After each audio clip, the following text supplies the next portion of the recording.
A senior Russian naval officer on Tuesday says the Russian Navy is ready to help the Philippines in its fight against terrorism and piracy.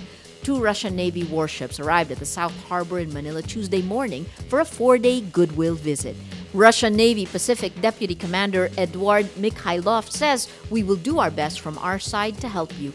Russian warships have docked here before, but it's the first time Russian naval officers will interact with their Filipino counterparts. Mikhailov adds Moscow is very confident joint military exercises in the South China Sea with Russia, the Philippines, China, and possibly Malaysia will happen in a few years. The visit comes as Philippine President Rodrigo Duterte forges closer ties with Russia and China in pursuit of a foreign policy independent of the United States. Finance Secretary Benjamin Diokno urges the public to differentiate Rodrigo Duterte, the chief executive, and Duterte, the candidate. The statement comes after Duterte defers signing an order increasing pensions for Social Security system members by 2,000 pesos. Iba yung candidate Duterte sa President Duterte. And you see that all over, even worldwide. Iba yung candidate Trump versus President Trump. No? May napapangako ka na pagka tingnan mo yung datos, hindi pala pwede. Duterte, who vowed to grant the pension hike during the 2016 campaign, said he'd depend on the recommendation of economic managers. Diokno, Finance Secretary Sonny Dominguez, and Socio-Economic Planning Chief Ernesto Pernia reject the proposal. Diokno blames the SSS Board of Trustees and Congress for, quote, passing the buck to the president. To me, it's unfair to give the problem to him. In fact, it's unfair for Congress to have passed that law, which, as you know, President Aquino vetoed. No? It should not have reached the President's desk. The Board of Trustees should exercise leadership and say, no, we cannot do it unless we do the following things. Duterte's predecessor, President Benigno Aquino, vetoed the bill near the end of his term, saying the pension hike would bankrupt the SSS. Business optimism in the Philippines is the second highest in the Asia-Pacific, despite a dip from the third quarter. Grant Thornton International Business Report says the Philippines' 80% in the fourth quarter is just behind India and Indonesia, both at 88%. The Philippines hit 94% in the second and 84% in the third quarter of 2016.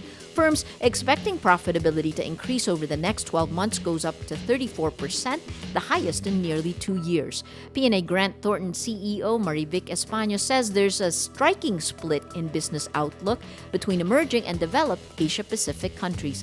Business optimism among developed economies fall 8 percentage points to negative 16%. In Japan, it fell 8 percentage points to negative 45%. Business optimism among emerging economies increased by 11 percentage points to 53%. The Metro Manila Film Festival Executive Committee withdraws giving the Fernando Poe Jr. Memorial Award to the movie Oro following a controversy over a scene where a dog was slaughtered. MMFF Public Relations Head Noel Ferrer says the decision was made after speaking to the family of the late FPJ. In a statement, MMFF says the alleged killing of a dog casts doubt on the movie's ability to exemplify the human and cultural values espoused by the late Fernando Poe Jr. A meeting was also held with the Philippine Animal Welfare Society, the MMFF Exacom, and the Oro production team. Film Development Council of the Philippines Chief Lisa Dino says that while the Oro production team says no animal was harmed for the purpose of the film, a real dog was killed during the filming of the movie. No one from the production did the actual killing of the dog, but that dog killed in the film was the same dog seen alive during the establishing shot. In an earlier statement, Oro's production team said, quote, "We needed to show a tradition that up to now is done by different tribes and communities consistent with their culture."